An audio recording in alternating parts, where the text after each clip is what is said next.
Hello students, अभी all well जो JEE का राउंड 2 हुआ था उसमें क्या आज कुछ क्वेश्चंस देखते। देखिए ये क्वेश्चन था कुछ ऐसा, A B C D and P are distinct non zero real numbers. Distinct non zero real numbers है, मतलब ए बी सी डी और पी में से कोई भी ज़ीरो नहीं है।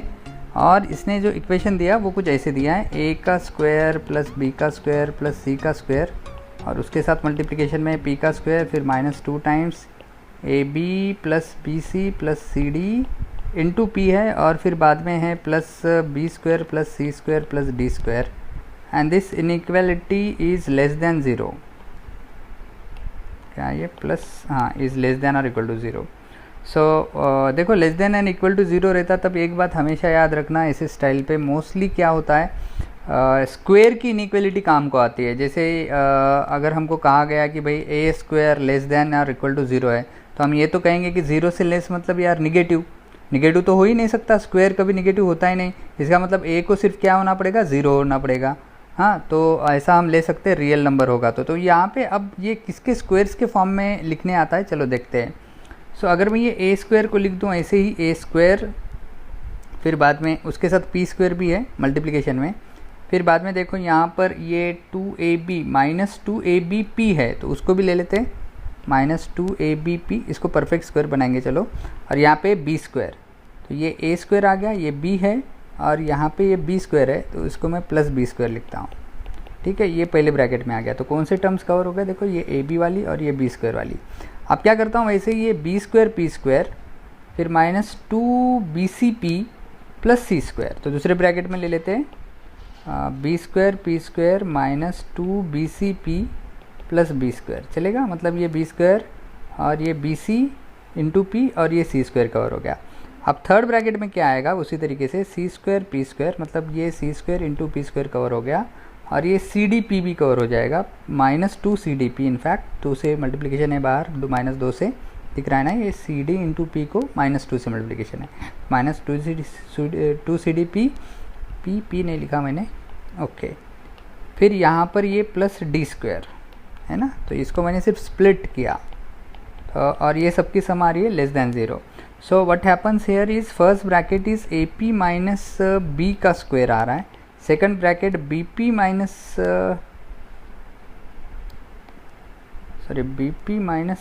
सी का स्क्वायर होगा। आई एम सॉरी, मैंने यहाँ पे सी स्क्वायर लिखना चाहिए था, बी स्क्वायर लिख दिया।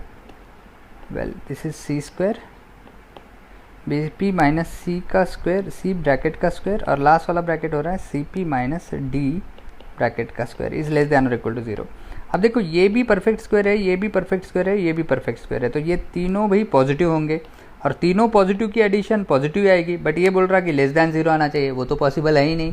मतलब एक ही केस पॉसिबल है कि ये तीनों की एडिशन, तीनों स्क्वायर्स की एडिशन ज़ीरो आ जाए। अब ज़ीरो कब आती भाई, तीनों स्क्वायर्स की एडिशन अगर इंडिविजुअल हर ब्रैकेट ज़ीरो होगा या हर स्क्वायर ज़ीरो होगा, मतलब ए बी माइनस ये P, A B minus P को भी ज़ीरो होना पड़ेगा, बी पी माइनस सी को भी ज़ीरो होना पड़ेगा, और सी पी माइनस डी को भी ज़ीरो होना पड़ेगा। मतलब ए बी हो रहा है P, sorry A P, I am sorry, यहाँ पे ए बी माइनस पी नहीं, ए पी माइनस बी है, I am sorry, A P minus B हो रहा है zero, A P minus B हो रहा है zero, A P minus B हो रहा है ज़ीरो, मतलब ए पी हो रहा है बी, बी पी माइनस सी हो रहा है ज़ीरो, मतलब बी पी हो रहा है सी, और C P minus D zero हो रहा है, मतलब सी पी हो रहा है डी। इसका मतलब ए बाय बी हो रहा है पी, और यहाँ से मुझे मिलेगा बी बाय सी हो रहा है पी, और यहाँ से मुझे मिलेगा सी बाय डी हो रहा है पी। इसका मतलब यार हर रेशो पी हो रहा है, A by B B, B by C B और सी बाय डी बी, मतलब ए बाय बी बराबर बी बाय सी बराबर सी बाय डी है। इसका मतलब ए से बी तक का रेशो, बी से सी तक का रेशो और सी से डी तक का रेशो सेम आ रहा है, इसका मतलब कॉमन रेशो सेम आ रहा है, इसका मतलब ये जी पी है।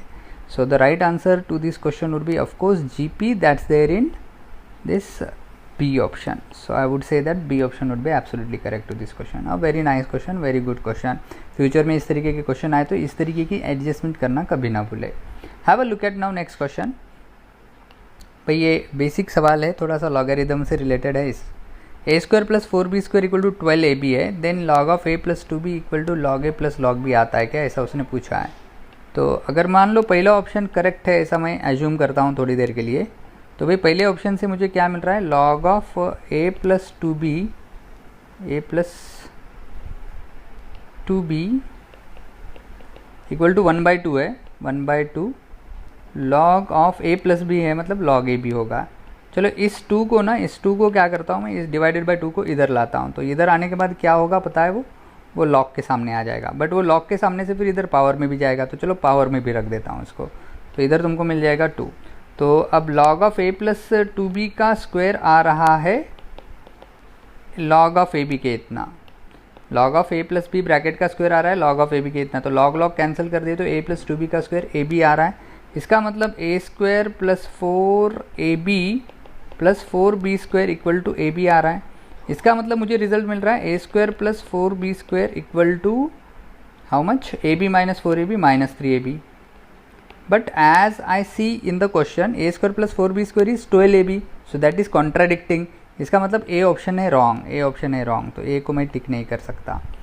अब उसी तरीके से चलो बी ऑप्शन देखते हैं। बी ऑप्शन क्या कह रहा है, आई डिलीट दिस नाउ, इसको डिलीट करेंगे। बी ऑप्शन ये कह रहा है कि log x by b minus c is equal to how much,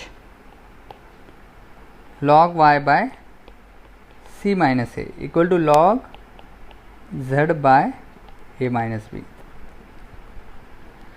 चलो इन सबके रेशो को कुछ तो k मैं एज्यूम करता हूँ, चलेगा। तो अब यहाँ पे उसने पूछा कि x raise to A, y raise to B, z raise to C का प्रोडक्ट कितना आएगा, a b c आएगा क्या।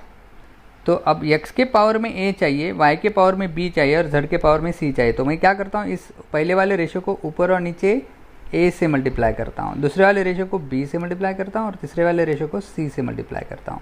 तो ये हो रहा है log of x raise to a divided by A B minus A C. दूसरा रेशो हो रहा है log of y raise to b divided by, क्योंकि ये पावर में चला जाएगा log की प्रॉपर्टी से, और नीचे क्या आ रहा है बताओ, bc माइनस ए बी। और तीसरा वाला हो रहा है log of z raise to c divided by A C minus B C equal to k। मैंने कुछ नहीं किया भाई, उसको ऊपर और नीचे कन्वीनियंटली मल्टीप्लाई किया। a से ही क्यों किया ऊपर और नीचे मल्टीप्लाई, क्योंकि ये a पावर में जाएगा x के, तो x रेस टू a की टर्म मिल जाएगी जो मुझे चाहिए, y रेस टू b की टर्म चाहिए, इसलिए मैंने ऊपर और नीचे log y वाली टर्म को ऊपर और नीचे b से मल्टीप्लाई किया। एंड सिमिलरली थर्ड वाले रेशो को c से। तो अब ये पावर में चले गए। अब हमको एक प्रॉपर्टी ये पता होती है कि भाई u by X equal to V by Y equal to W by Z होगा, तो हम u plus V plus W divided by X plus Y plus Z का रेशो भी उतना ही लेते जितना ऊपर वाले का रेशो रहता। ये हमको प्रॉपर्टी पता है, तो वो लॉजिक से हम क्या करेंगे, अब ये तीनों की एडिशन k की इतनी आती है ऐसा बता देंगे, मतलब ऊपर वाले तीनों की एडिशन कर देंगे। भाई ऊपर वाले तीनों लॉग की जब हम एडिशन करते हैं ना, log of x raise to a, log of y raise to b और log of z raise to c, तो भाई वो एक log में तीनों का प्रोडक्ट हो जाता है, x raise to a, y raise to b और z raise to c divided by नीचे ये तीनों की एडिशन क्या आती है ज़रा गेस करो, A B minus A C, B C minus A B और A C minus B C. A B cut जाएगा, ए सी और ए सी भी कट जाएगा, तो नीचे तीनों की एडिशन 0 आ जाएगी और इधर राइट साइड में k आ जाएगा। Are you getting what I mean to say? या I am just adding this, I am just using this law here. u by X, V by Y और w बाई जेड के ratio अगर k आता है तो ऊपर वाले तीनों की एडिशन की और नीचे वाले तीनों की एडिशन की, तो आने वाला रेशो फिर से k आता। तो ये ऊपर वाले तीनों की एडिशन की तो मुझे कुछ ऐसा मिल जाएगा और नीचे वाले तीनों की एडिशन की तो 0 मिलेगा, तो मुझे ये रेशो k फिर से मिल जाएगा। अगर मैं इस 0 को इधर ले लूँ, k के साथ मल्टीप्लाई कर दूँ, तो मुझे मिल जाएगा log of x raise to a, y raise to b, z raise to c equal to 0। अब log of what is 0, log of 1 is 0। इसका मतलब x raise to a, y raise to b, z raise to c का log 0 आ रहा है, मतलब ये वाली जो टर्म है वो तो भाई 1 होगी। बट सवाल ने क्या बोला है कि बी ऑप्शन कह रहा है कि नहीं भाई x raise to a, y raise to b, z raise to c की वैल्यू a b c आती। So that's wrong, we will not agree this. So this option is also wrong. So this option B option will be also wrong. So A भी wrong हो गया, B भी wrong हो गया। So let's see now what about C option. Let's see, I clear this all now. चलो अभी सी option क्या है, देखो सी ऑप्शन कह रहा है कि 1 by log of x y z to the base x y, 1 by log of x y z to the base y z and 1 by log of x y z to the base z x की value 2 आती है, ऐसा C option कह रहा है। अच्छा, इसने last option all of correct दिया, वो तो हो ही नहीं सकता क्योंकि ये दोनों रॉन्ग है, तो ऑल और करेक्ट तो हो ही नहीं सकता। इसका मतलब सी ही करेक्ट होगा। ऊपर दोनों को तो टिक नहीं कर सकते, ऑल ऑफ करेक्ट को तो टिक ही नहीं कर सकते क्योंकि सारे करेक्ट नहीं है। तो सी को बिना चेक किए भी हम बोल सकते कि भाई तू करेक्ट ही है, वैसे अगर उसको सॉल्व करें तो हम एक प्रॉपर्टी यूज़ कर सकते हैं। क्या है वो property? 1 divided by log of x to the base y को हम log of y to the base x बोल सकते हैं। ये चेंज ऑफ बेस का एक लॉग का प्रॉपर्टी है। तो ये 1 by log of x y z to the base x y को हम लिख सकते log of x y to the base x y z, है ना। और वैसे दूसरे वाली टर्म को क्या लिख सकते हैं? Plus 1 by log of x y z to the base y z को, इसको हम लिख सकते हैं log of y z to the base x y z. उसी तरीके से तीसरे टर्म को लिख सकते हैं log of z x to the base x y z. अब ना तीनों का बेस सेम हो रहा है, देखो x y z x y z x y z, और तीनों लॉग की एडिशन है। तो तुम एक ही लॉग में बेस एक्स वाई जेड लिख के तीनों का प्रोडक्ट कर सकते हैं प्रोडक्ट रूल से। तो ये एक्स वाई वाई जेड और जेड एक्स का प्रोडक्ट करोगे तो तुमको मिल जाएगा एक्स का स्क्वायर वाई का स्क्वायर जेड का स्क्वायर, मतलब एक्स वाई जेड के ब्रैकेट का स्क्वायर। तो इस 2 को हम एक्सपोनेंट लॉ से लॉग के सामने ला लेंगे, तो ये बन जाएगा 2 times log of x y z to the base x y z. तो भाई बेस और ये सेम हो गया तो इसकी वैल्यू तो 1 हो जाएगी, तो ये हो रहा है 2 × 1। So the answer we are getting is 2। So C option is absolutely going to be right answer to this question. Well, move on to the next now. Which of the following is correct? A and B are square matrices of order 3 such that determinant of A is -1, determinant of B is 3, then the determinant of 3AB। भाई determinant of 3AB क्या आएगा? determinant of 3AB भाई अगर वो n by n का matrix होगा तो ये स्केलार के पावर में n आता है। हमको एक प्रॉपर्टी पता है कि k a का डिटरमिनेंट क्या था? k raise to n determinant of a। तो उस हिसाब से यहाँ पे 3 का पावर n हो जाएगा और डिटरमिनेंट ऑफ a भी हमको देना चाहिए। बट n कितना है यहाँ पे? कितना ऑर्डर बोल रहा है? ए ऑप्शन 3 ऑर्डर बोल रहा है, तो ये 3 के पावर में 3 आ जाएगा और determinant of a into determinant of b हो जाएगा। तो ये 27 हो रहा है, डिटरमिनेंट ऑफ a -1 है, डिटरमिनेंट ऑफ b 3 है, मतलब ये हो रहा है -81। तो पहले ऑप्शन ने डिटरमिनेंट 3ab का डिटरमिनेंट 27 आता है ऐसा कहा है, तो ये तो भाई रॉन्ग बात है, गलत बात है, तो ए ऑप्शन हो गया गलत। वेल, तो बी ऑप्शन देखते हैं अभी। A is a invertible matrix, then determinant of A inverse is equal to determinant of A। Invertible matrix जब होता है तो उसका इन्वर्स एग्जिस्ट होता है, और A इन्वर्स का डिटरमिनेंट कितना होता है भैया? 1 डिटरमिनेंट ऑफ A होता है। उसने बोला है कि नहीं, जब इन्वर्टिबल है तो determinant of A inverse is equal to determinant of A बोल रहा है। ये तो रॉन्ग बात है, ये तो गलत बात है, तो सीधी बात है बी ऑप्शन भी रॉन्ग है, क्योंकि डिटरमिनेंट ऑफ ए इनवर्स क्या आता है? 1 डिवाइडेड बाय डिटरमिनेंट ऑफ ए आता है, और वो बोल रहा है कि नहीं 1 डिवाइडेड बाय नहीं, बिना डिवाइड किए ही डिटरमिनेंट ऑफ ए और ए इनवर्स का डिटरमिनेंट सेम आते हैं। ये तो बात गलत है, ऐसा तो नहीं होता है। अच्छा, तो बी ऑप्शन भी हो गया रॉन्ग। सी ऑप्शन क्या है? A and B are matrices of the same order, then A plus B का square A square plus 2ab plus B square. नहीं भाई, ए प्लस, ये तो खास बात होती है मैट्रिसेस की। ए प्लस बी का स्क्वायर मतलब ए प्लस बी इंटू ए प्लस बी। जब ये दोनों का प्रोडक्ट करेंगे तो ए इंटू ए स्क्वायर होगा, ए इंटू बी ए बी होगा। बट जब हम ये बी को ए से मल्टीप्लाई करेंगे तो हमको ए बी नहीं मिलता, बी ए मिलता है। फिर ये बी को बी से मल्टीप्लाई करते हैं तो बी स्क्वायर मिलता है। तो भाई अब हमको यहाँ पे A square plus A B plus B A plus B square मिल रहा।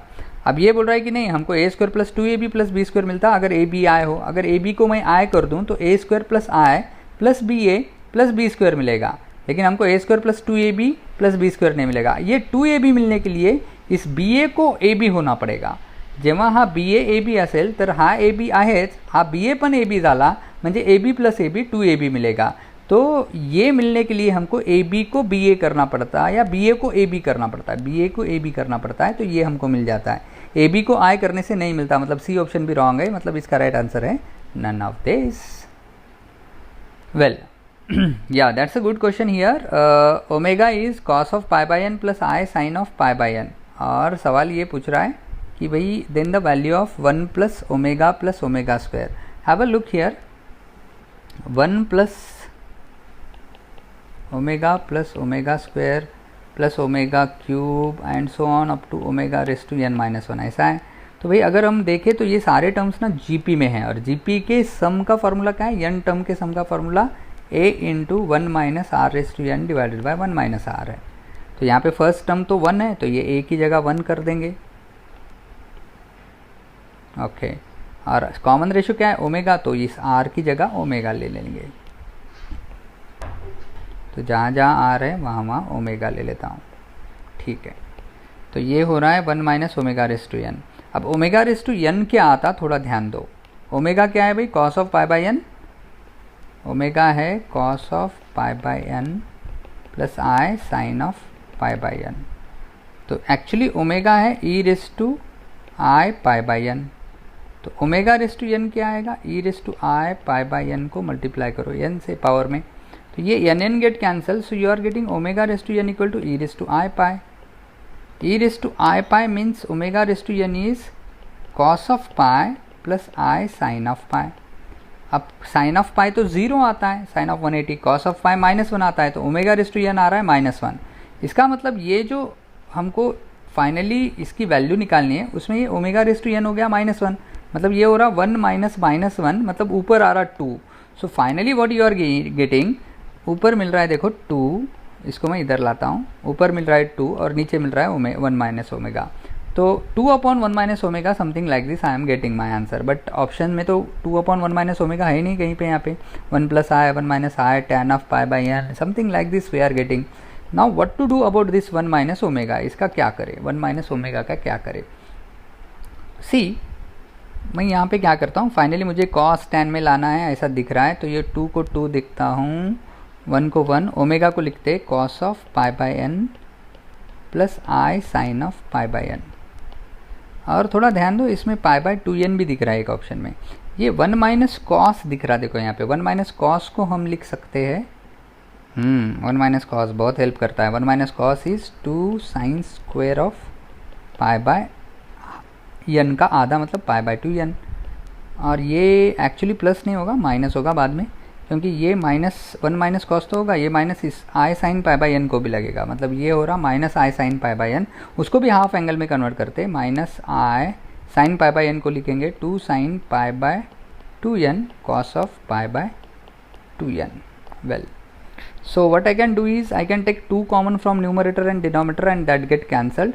Even I can take common sin pi by 2n, sin pi by 2n को भी कॉमन ले लेंगे, तो यहाँ पे बचेगा sin of pi by 2n minus i cos of pi by 2n, this is what I will get.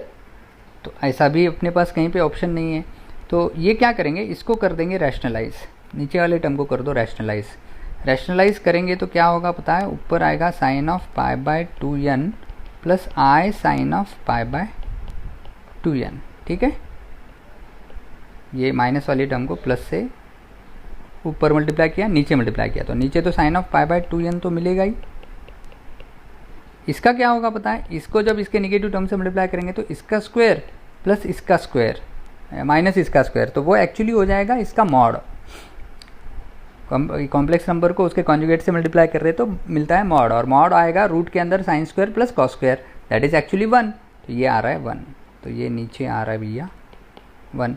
तो अब ये sign of pi by 2n को जब sign of pi by 2n से डिवाइड करेंगे तो 1 आएगा, plus I sine of pi by 2n को जब साइन ऑफ सॉरी यहाँ पे आई एम सॉरी यहाँ पे साइन नहीं है, यहाँ पे कॉस होना चाहिए, आई एम सॉरी, कॉन्जुगेट से मल्टीप्लाई करने के बाद ऊपर यहाँ पे cos of pi by 2n, तो cos of pi by 2n को जब मैं sin of pi by 2n से डिवाइड करूँ तो cos बाय sin आ जाएगा cot of pi by 2n। So have a look, so I got which option correct, 1 plus i cot of pi by 2n, that's there in C option, so C option would be absolutely correct to this question. Move on next.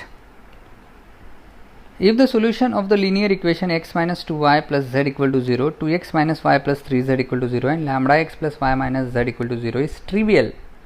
भाई trivial मतलब क्या, trivial solution मतलब जो देखे बराबर समझता, भाई इसका भी 0 है, इसमें भी 0 है और इसमें भी 0 है, तीनों इक्वेशन इक्वल टू 0 है, तो इसका ट्रिवियल सॉल्यूशन होगा कि x को 0 ले, y को 0 ले और z को भी 0 ले, ये ट्रिवियल सॉल्यूशन है। बट सवाल ने ये कहा कि ट्रिवियल सॉल्यूशन ही है, सवाल ये नहीं कहा कि नॉन ट्रिवियल है। नॉन ट्रिवियल है मतलब 0 0 0 को छोड़ के और भी कोई सॉल्यूशन है, ऐसा उसका मीनिंग हो रहा।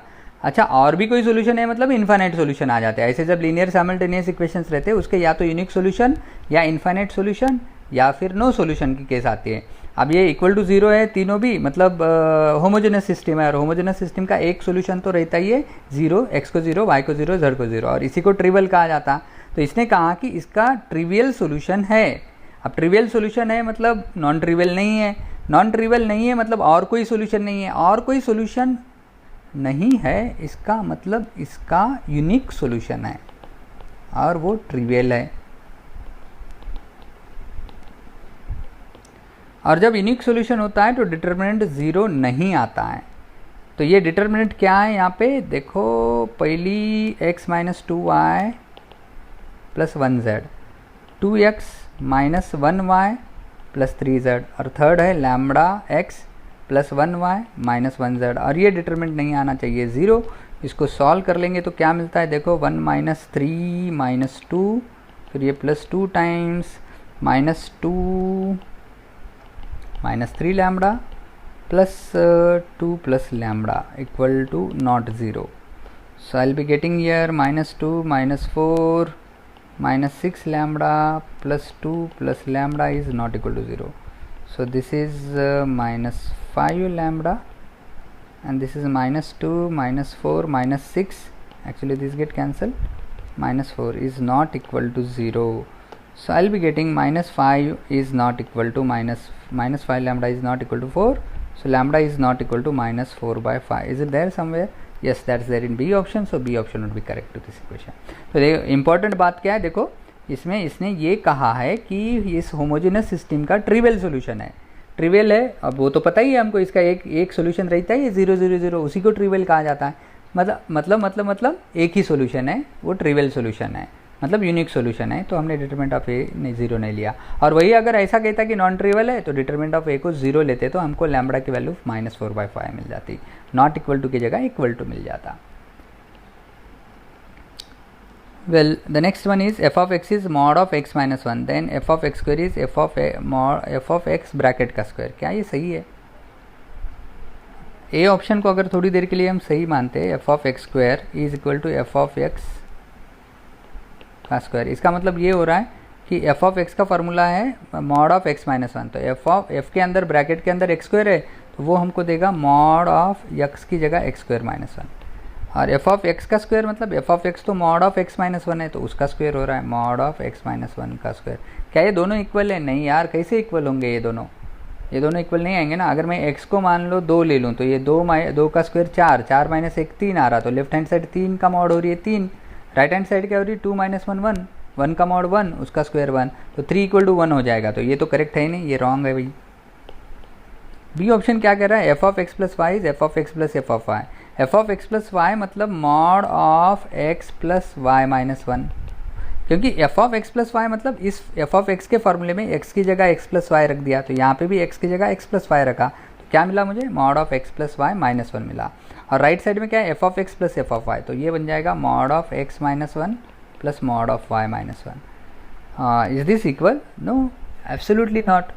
कैसे क्या, अगर मैं x को 1 y को 1 रखूं तो ये 1 1 2 2 माइनस 1 1, 1 का मॉड 1 आ रहा लेफ्ट साइड में, राइट साइड में क्या आ रहा 1 माइनस 1 0 का मॉड, और y को भी 1 रखा तो 1 माइनस 1 0 का mod, so I am getting 1 equal to 0 plus 0। That's not correct. C option f of mod x is equal to mod of f of x, is that true? भाई f of mod x आएगा mod of, क्या करना है, f of x के फॉर्मूले में, f of x का formula क्या है x minus 1, mod of x minus 1, f of mod x का फॉर्मूला क्या आएगा, सिर्फ x की जगह mod x रखना है। और ये f of x का फॉर्मूला तो पता ही हमको, mod of x माइनस 1 का फिर से mod है। भाई mod का mod लेने की ज़रूरत ही नहीं ना, mod का mod लेने की क्या ज़रूरत है, क्योंकि mod ऑलरेडी पॉजिटिव देता तो उसका और mod देने की ज़रूरत ही नहीं, मतलब ये mod of x माइनस 1 ही हो रहा है। ये क्या हो रहा है, mod of x minus 1। Now why these are two not equal I will explain. If I put x equal to minus 3, what will happen, minus 3 का मॉड ये हो जाएगा 3, माइनस 3 का मॉड होगा 3, 3 में से एक गया 2, तो लेफ्ट साइड आ रही है मॉड ऑफ 2, राइट साइड क्या आएगी माइनस 3, x की जगह माइनस 3 रखे तो माइनस 3 माइनस 1 माइनस 4, और माइनस 4 का मॉड आ रहा है 4, तो ये दोनों इक्वल नहीं है, मतलब सी ऑप्शन भी है wrong. So the right answer to this question is of course D option would be correct. Let's move on to next. If sine inverse of, क्या दिया इसने देखो, साइन, ये बहुत इजी सवाल लग रहा है मुझे, 2a divided by 1 plus A square plus sine inverse of 2b divided by 1 plus B square equal to 2 tan inverse of x। Look, हमको ना एक फार्मूला पता होता है, 2 tan of theta divided by 1 plus tan square theta. A की जगह अगर मैं tan थीटा या tan अल्फा रखूँ तो 2 tan alpha divided by 1 plus tan square alpha, वो होता है sin 2 अल्फा का फार्मूला। तो अगर मैं a को थोड़ी देर के लिए ना tan अल्फ़ा पकड़ लूँ और यहाँ पे b को थोड़ी देर के लिए tan बीटा पकड़ लूँ तो ये पहली टर्म हो रही है sine inverse of sine of 2 alpha, और दूसरी टर्म हो रही है sine inverse of sine of 2 beta equal to 2 tan inverse of x। तो ये साइन इनवर्स साइन कट गए तो ये हो रहा है 2 alpha plus 2 beta equal to 2 tan inverse of x। So I will be getting alpha plus beta equal to tan inverse of x। इसका मतलब tan ऑफ अल्फ़ा प्लस बीटा की वैल्यू आ रही है x, मतलब tan alpha plus tan beta divided by 1 minus tan alpha tan beta की value आ रही है x। बट tan अल्फ़ा किसको पकड़ा था हमने, a को, tan बीटा किसको पकड़ा था, b को, तो ये हो रहा है a plus b divided by 1 minus A b equal to x. So have a look a plus b divided by 1 minus ab, a plus b divided by 1 minus ab, you can see here in D option. So D option would be absolutely correct to this wonderful question. Actually that's very easy. CET में भी ऐसे questions कई बार पूछे गए इस level के, ये board level का सवाल है, बट हो सकता है कि ऐसा पूछा जाए जेई में. So you be ready for this very easy question. ओ मैट्रिक्स का ये सवाल देखो, अगला सवाल. ये सवाल बहुत ज़्यादा पॉपुलर है. जिसने मैट्रिक्स का प्रिपरेशन किया और पहले कभी शीट सॉल्व किए, फिर चाहे किसी भी पब्लिकेशन की हो, किसी भी टेक्स्ट बुक की हो, किसी भी सिलेबस की हो, फिर जेई हो, सीईटी हो, बोर्ड्स लेवल हो, उसने ना ये क्वेश्चन फेस किया ही होगा. त्याला या प्रश्नाचा सामना करावाच लागणार असेल. आणि ज्यांनी चांगला अभ्यास केला त्यांना लगेच कळेल याचं उत्तर काहीतरी π/2च्या स्वरूपात येते. ऑड मल्टिपल ऑफ π/2 काहीतरी येतं. कसं काय येतं चला बघूया. काय म्हणणं आहे याचं की ए बीचा प्रोडक्ट 0 येतो, ए बी का प्रोडक्ट 0 आता. भाई ए क्या है, बी क्या है. ए है cos square theta, cos theta sine theta, cos theta sine square theta. और बी क्या है, बी सेम मैट्रिक्स है, कॉस स्क्वायर फाई, फाई में है लेकिन अब वो cos phi sine phi, cos, यहाँ पे कॉस थीटा साइन थीटा है यार. हाँ, कॉस फाई साइन फाई, फिर है ये साइन स्क्वायर फाई. जब तुम ये दो मैट्रिक्स को मल्टीप्लाई करते हो ना तो तुमको क्या मिलता है, देखो ज़रा ध्यान से. When you take this row into this column, then you get cos square theta cos square phi. क्या मिल रहा है देखो, cos square theta cos square phi. और ये cos थीटा साइन थीटा जब इस cos phi साइन phi को मल्टीप्लाई होगा तो हमको एडिशन मिल जाएगी ना, cos square theta cos square phi plus cos theta sine theta cos phi sine phi.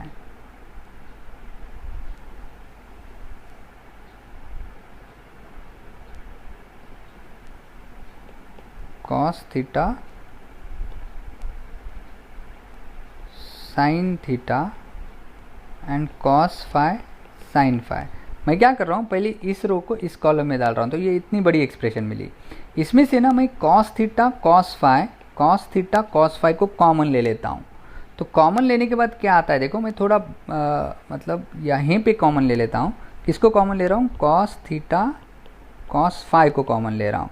तो भाई ये जो cos square theta cos square phi था उसमें से cos थीटा cos phi बच गया, कॉमन आ गया, मतलब cos थीटा cos phi बच जाएगा, cos थीटा cos phi बच जाएगा. और फिर प्लस ये दोनों का जो प्रोडक्ट हुआ था, मुझे cos theta sine theta cos phi sine phi मिला था, तो उसमें का cos थीटा और cos phi तो कॉमन चला गया. तो क्या बचेगा, साइन थीटा साइन phi बचेगा, sine theta sine phi. So addition में मुझे मिल रहा है साइन थीटा साइन phi. मैं ना पहला ही एलिमेंट निकाल रहा हूँ, पहली रो को पहले कॉलम में डाल के ये प्रोडक्ट में आने वाले पहले एलिमेंट को निकाल रहा हूँ. अब इसकी तरफ देखो, cos थीटा cos phi तो बाहर मिल गया, बट ये देखो cos theta cos phi sign theta sine phi, ये यार actually cos of theta minus phi का फॉर्मूला है. तो इसको मैं कट करता हूँ और इसकी जगह लिख देता हूँ cos of theta minus phi. तो इसके मल्टीप्लिकेशन में आ रहा cos of theta minus phi. Now what will do, now यही पहली रो को हम दूसरी कॉलम में डालेंगे. तो यहाँ का एलिमेंट मुझे मिल जाएगा, वो क्या मिलेगा देखो, cos square theta into cos phi sine phi. और फिर ये cos थीटा साइन थीटा को जब तुम साइन स्क्वायर phi से मल्टीप्लाई करोगे तो यहाँ का एलिमेंट क्या मिल रहा है देखो, बताता हूँ मैं तुमको यहाँ का एलिमेंट. सो ये क्या कर रहा हूँ, पहली रो को सेकंड कॉलम में डाल रहा हूँ, तो मुझे मिल जाएगा कुछ बहुत बड़ा एक्सप्रेशन ऐसा, cos square theta cos phi sine phi plus cos theta sine theta sine square phi. अब इसमें से कॉमन क्या निकाल सकते, देखो ज़रा, यहाँ पे कॉस थीटा है, यहाँ भी कॉस थीटा है, यहाँ पे साइन फाई है, यहाँ पे भी साइन फाई है, तो कॉस थीटा साइन फाई हम कॉमन ले सकते, कॉस थीटा साइन फाई को हम कॉमन ले सकते, आई एम सॉरी साइन थीटा, हाँ कॉस थीटा साइन फाई को कॉमन ले लेता हूँ।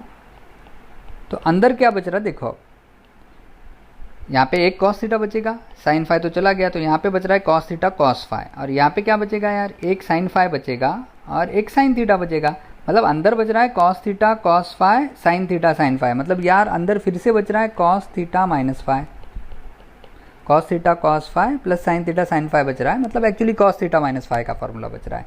तो यहाँ पे जो सेकंड एलिमेंट आ रहा ना उसमें भी कॉस थीटा माइनस फाई आ रहा, तो अगर तुम ऐसे देखोगे ना तो ये हर एलिमेंट में ये कॉमन आ रही है टर्म जो हर बार तुमको दिख रही है, कॉस थीटा माइनस फाई, यहाँ भी आएगा कॉस थीटा माइनस फाई, इसमें भी प्रोडक्ट में आएगा कॉस थीटा माइनस फाई, इसमें भी cos of theta minus phi आ रहा, मतलब जो भी तुम्हारा मैट्रिक्स बच रहा इसमें से हम कॉमन ले सकते हैं cos of theta minus phi, और ये आ रहा ज़ीरो, इसका मतलब ये टर्म होनी चाहिए ज़ीरो, और ये मैट्रिक्स का दोनों का प्रोडक्ट ज़ीरो आ रहा, मतलब या तो ये मैट्रिक्स ज़ीरो होना चाहिए या ये टर्म ज़ीरो होनी चाहिए।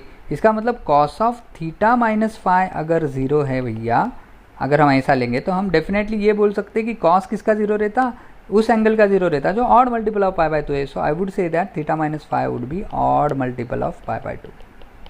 सो the right answer to this question would be odd multiple of pi by 2. This question has been asked in CET exams as well, so you be ready for this question for CET as well, और JEE में भी पूछा जा सकता किसी भी time पे, तो ये बहुत पॉपुलर है, हर बुक में ये तुमको देखने को मिलता है। तो ये सवाल देखते ही बहुत सारे बच्चे तो इसको सॉल्व भी नहीं करते, odd multiple of pi by 2 इसका आंसर टिक कर देते हो फटाक से। Well move on next. The set of points where f of x x minus 1 का square x plus mod of x minus 1 is thrice differentiable। देखो ये काफ़ी अच्छा सवाल है, one of the best question of this test I would say. The set of points where f of x thrice differentiable, इसका meaning क्या है? Thrice differentiable मतलब 3 बार डिफरेंशिएबल हो। अब भाई एक बात याद रखिए कि mod x जो है वो तो एट x इक्वल टू 0 को डिफरेंशिएबल है ही नहीं, मतलब मॉड x डिफरेंशिएबल फंक्शन है ही नहीं, क्योंकि x इक्वल टू 0 को वो नॉट डिफरेंशिएबल आता। लेकिन अगर मैं मॉड x इंटू एक्स कर दूँ, देखो ध्यान दो, मॉड x इंटू एक्स कर दूँ, listen this thing very carefully, x into mod x कर दूँ, तो ये फंक्शन ना x इक्वल टू 0 को अब ये डिफरेंशिएबल होगा। कैसे क्या डिफरेंशिएबल होगा देखो, वाई इट इज़ डिफरेंशिएबल, क्योंकि अगर मैं इसका LHD निकालूँ, LHD वो रहता है limit h tending to 0 f of x minus h minus f of x divided by minus h, और RHD अगर निकालूँ RHD तो वो होगा limit h tending to 0 f of x plus h minus f of x divided by h।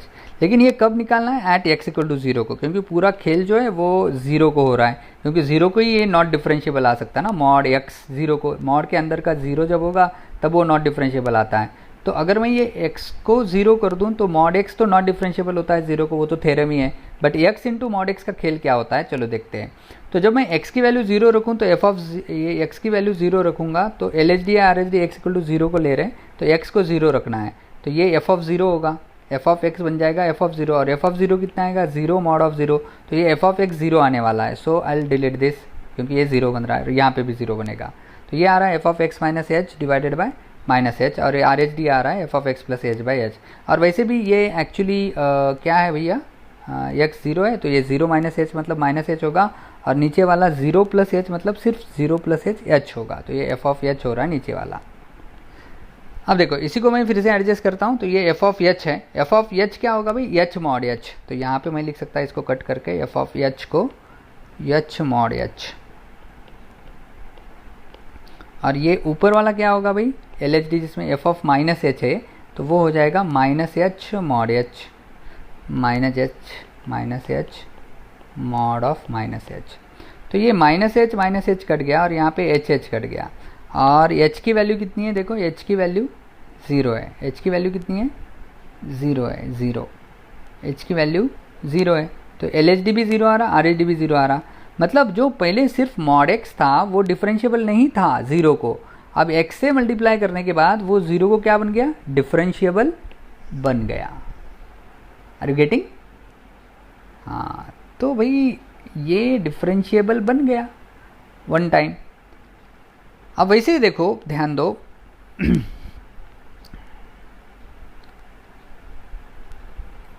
कि अगर हम यहाँ पर x का पावर एक लिए तो एक बार डिफरेंशिएबल बन गया। अगर x का पावर 2 ले लेंगे तो इसका मैं 2 बार डेरिवेटिव ले सकता।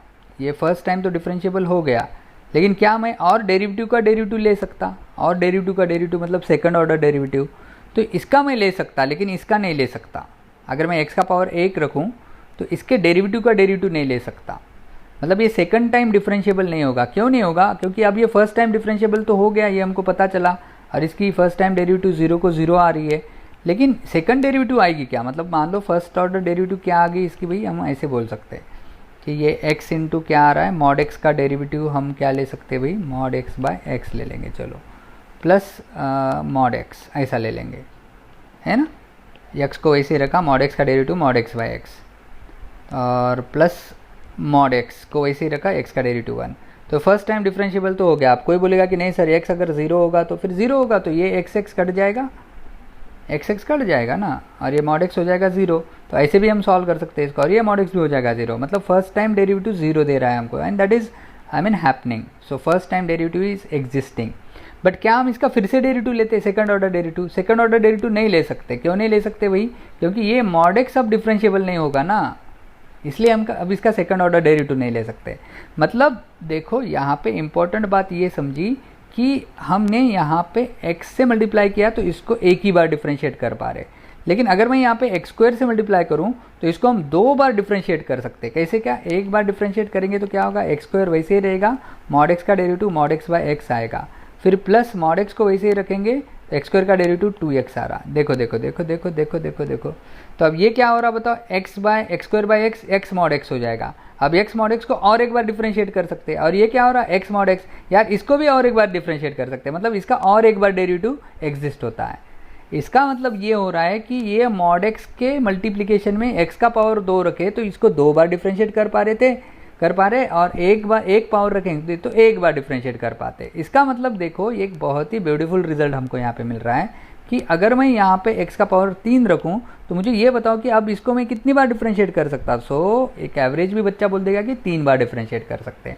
अगर मैं यहाँ पे कोई टर्म ही ना रखूँ तो फिर तो हम इसको एक बार भी डिफरेंशिएट नहीं कर सकते, क्योंकि यहाँ पे x हम कुछ नहीं रख रहे, मतलब बाहर x0 रख रहे हैं, तो it is 0 times differentiable. So that is one of the very important result we are getting. Now how we can apply this result on this fact here? इस पे कैसे अप्लाई कर सकते हैं देखें। So I'll delete here.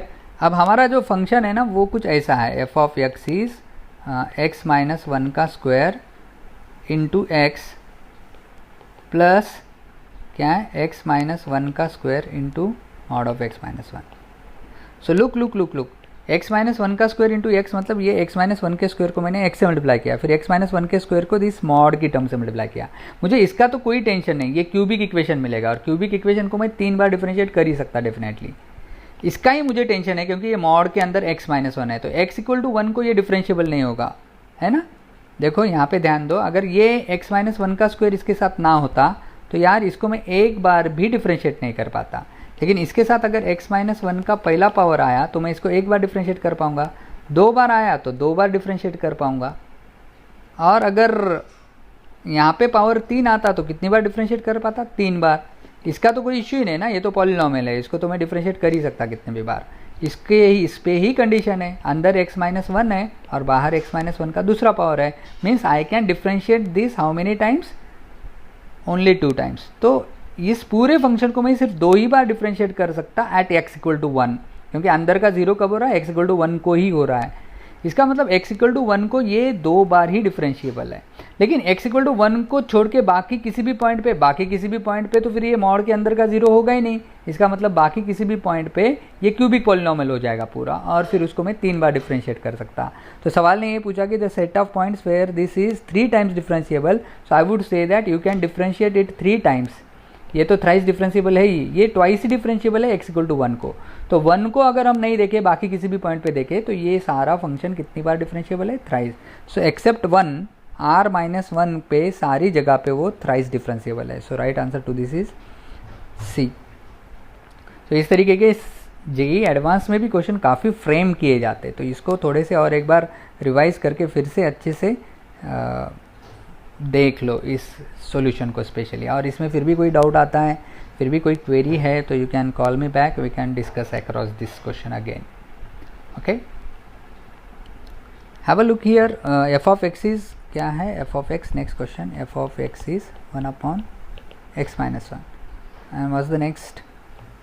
g of x is 1/x² + x - 2. Now their question is what is g of f of x? सी इसका मतलब g के ब्रैकेट के अंदर f है। अब g के अंदर x होगा तो 1/x² + x - 2 दे रहा है, तो g के अंदर तो f है, मतलब वो 1/f² + f - 2 देगा। अच्छा, सीधी सौ बात की एक बात कि हम इसका डोमेन निकाल रहे, then set of points where g of x is discontinuous, किस पॉइंट पे वो डिसकंटिन्यूस होगा? तो g के अंदर f है, ये f जब डिसकंटिन्यूस होगा ना, तब ये पूरा फंक्शन डिसकंटिन्यूस होगा। तो f डिसकंटिन्यूस कब होगा? जब डिनोमीटर 0 होगा। तो एक बात तो समझ में आ गई कि डिनोमीटर f का 0 हो रहा है x इक्वल टू 1 को, तो ये पॉइंट वही डेंजर जोन का है, तो डिसकंटिन्यूटी x इक्वल टू 1 को होगी। अब ये इसका डिनोमीटर जब 0 होगा ना, g o f जो ये फार्मूला मिल रहा, तब भी हमारा फंक्शन क्या हो सकता है? डिसकंटिन्यूस हो सकता है। तो f की जगह क्या रख देंगे? देखो यहाँ पे f की जगह 1/x - 1 रखेंगे, तो ये मुझे देगा 1/1 - x - 1 का स्क्वायर प्लस f, मतलब 1/x - 1 - 2। x - 1 के स्क्वायर से ऊपर और नीचे मल्टीप्लाई कर देंगे, तो नीचे मिलेगा 1 + x - 1 - 2 टाइम्स x - 1 का square. So I will be getting here x - 1 का स्क्वायर, ये मिल रहा है 1 और -1 कट जाएगा, x - 2 times x² - 2x + 1। So all in all what I am getting here -2x² ये होगा plus 4x plus -2x² plus 4x होगा, और प्लस x मतलब प्लस 5x होगा, और -2 something like this I am getting. यार इसके फैक्टर्स क्या आते?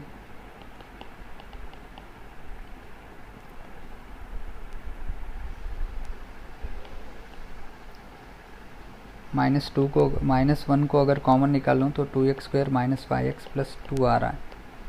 सो क्या मैं नीचे वाले के फैक्टर्स डाल सकता हूँ?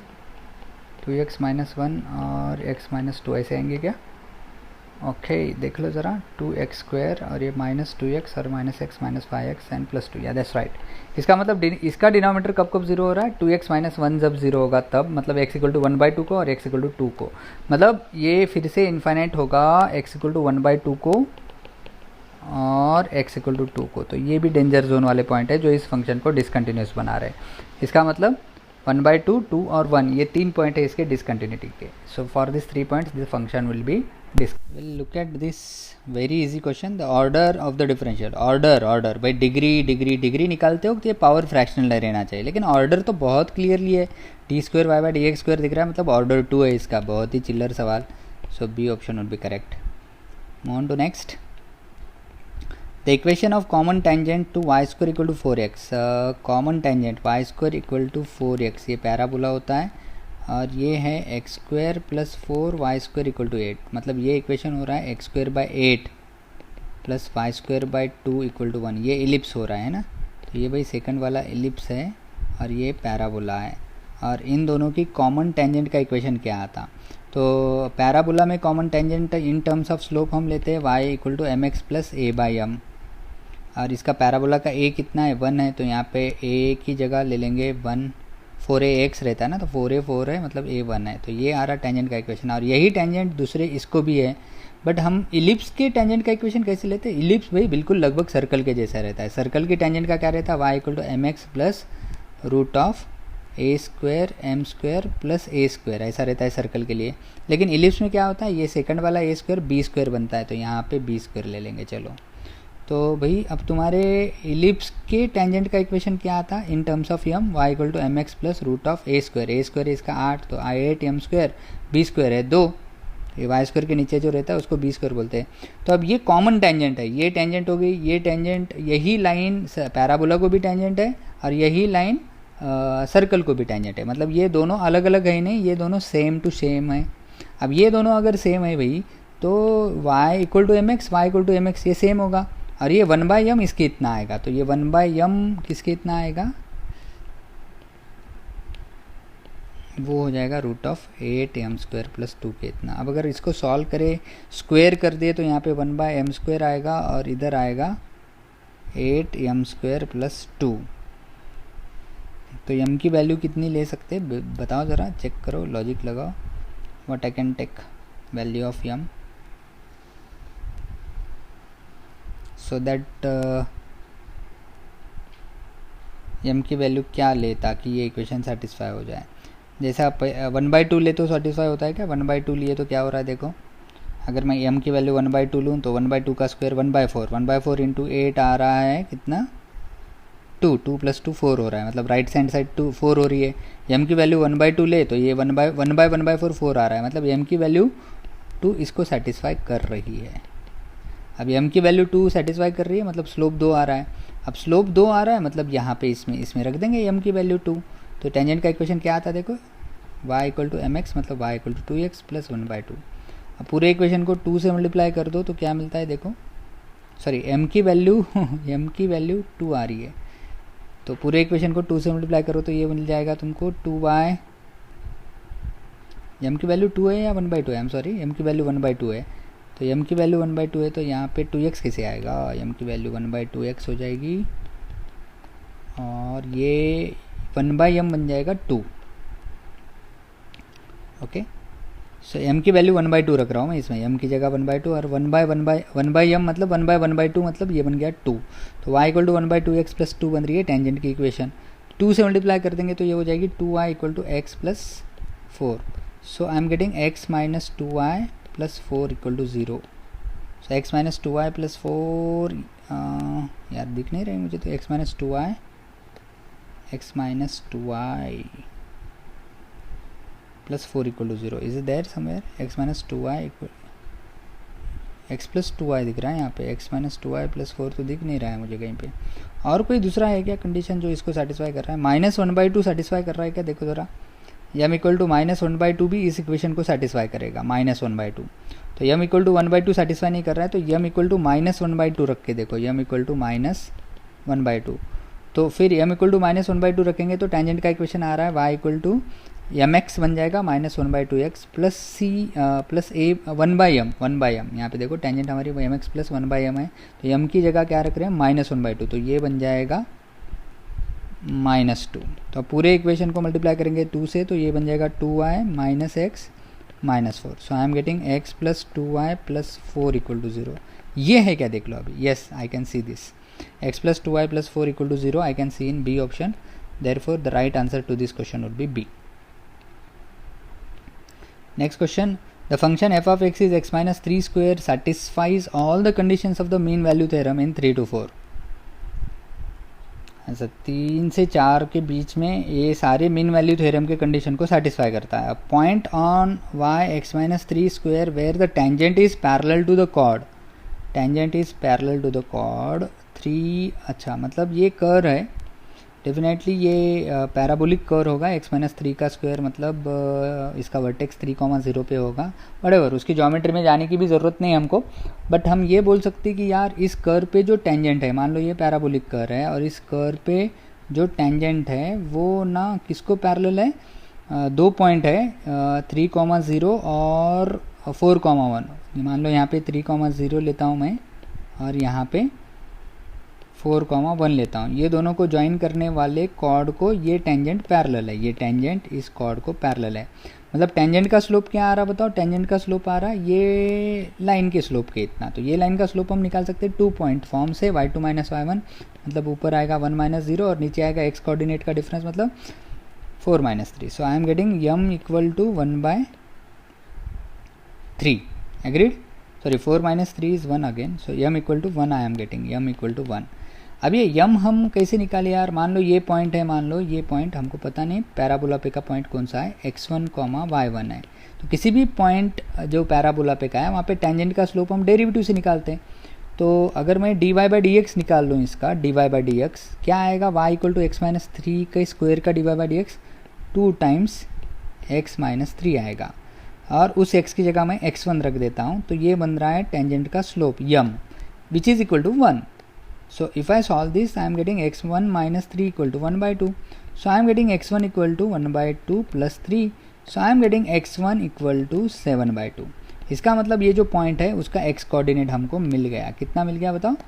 उसका x कोऑर्डिनेट मिल गया 7 by 2। y कोऑर्डिनेट कैसे निकाले आप? क्योंकि वो पॉइंट इस पैराबोला पर है।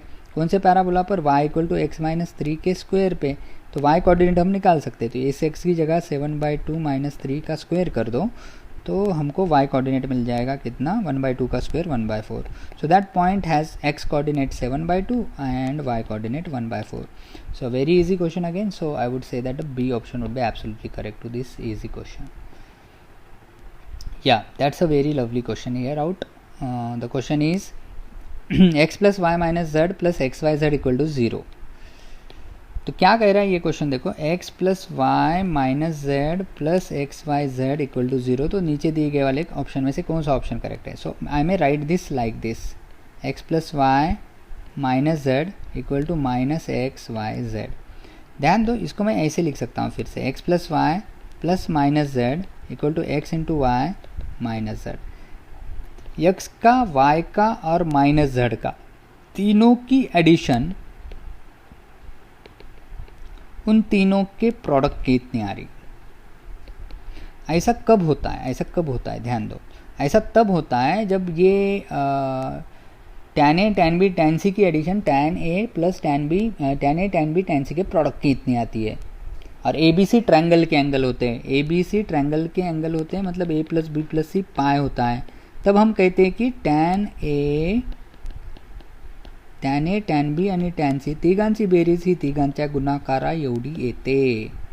तीनों की एडिशन जो है वो तीनों के प्रोडक्ट की इतनी आती है। ऐसा सिर्फ ट्रायंगल में तीनों एंगल की एडिशन पाई होती तब होता है। ये हम ट्रिग्नोमेट्री से प्रूव भी कर सकते हैं। इनफैक्ट ये पाई नहीं 2 पाई हो तब भी हम प्रूव कर सकते हैं, 3 पाई हो तब भी हम प्रूव कर सकते हैं।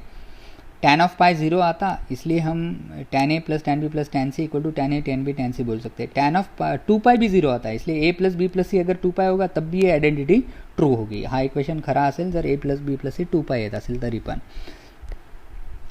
तर आता त्याने प्रश्नात काय विचारलंय बघा, प्रश्नात त्याने विचारलंय कि 2x डिवाइडेड बाय क्या है, क्वेश्चन कुछ ऐसा है। क्वेश्चन का कहना ये है कि 2x divided by 1 minus x square, 2y divided by 1 minus y square और minus 2z divided by 1 minus z square कितना आता।